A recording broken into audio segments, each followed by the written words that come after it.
Hey guys, Rich Page, our Jemison Timber Frame Company, the main timber framer. Want to talk a little bit about some maintenance on the big skill saw. I don't know what you call this thing, Bigfoot or something. I used to have the Makita saw, but what I like about this saw is this deck is so much larger than the Makita.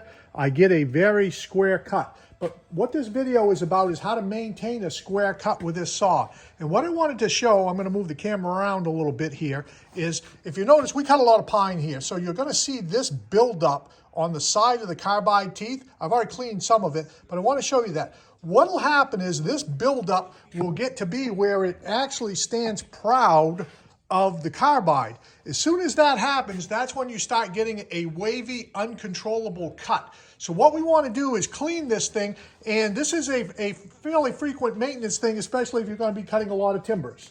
So again, back to the simple alcohol bottle, a little bit of squirting on there, brass brush, nothing fancy, buy them on Amazon.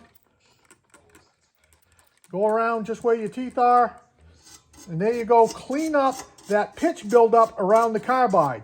By taking that pitch off around the carbide, that's going to give you a true cut and your blade is not going to wander. This isn't necessarily going to fix a squareness issue because you got to have your blade squared to your deck. I'll leave that to you guys, you know what to do. But if you keep this pitch buildup off of these teeth and the carbide stands proud of the blade, you're going to get a straight cut every time. After you're done cleaning both sides of the blade with the alcohol and brush, brass brush, so don't be using a steel brush there to beat up on the carbide. Then what you're going to do on both sides of your blade is give the blade a squirt on both sides. Can you see that? Maybe you can see that.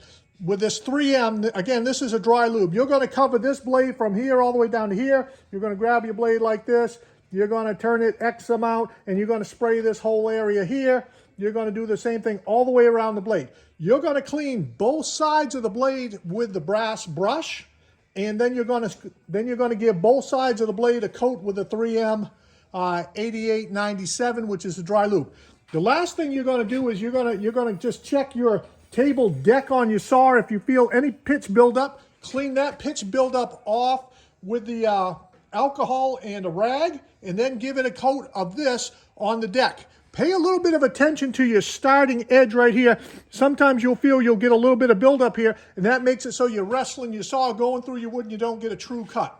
In our shop, we use primarily 6x8s for horizontal purlins, and this saw, one cut through a 6x8, and it's coming out square every time. So a little bit of maintenance on your blade, a little bit of 3M to have it slide smooth through there, and you'll get a cleaned up cut every time. So just a little tech tip on cleaning up your blade. I did something similar to this on my Makita, and this is something we do all the time because you might think you have a sharp saw, but if you've got that buildup and it's standing proud of your carbide edges, then the carbide's not gonna do its job, and your blade is gonna wander through the cut as opposed to giving you a straight cut. So just wanted to share that tech tip with you.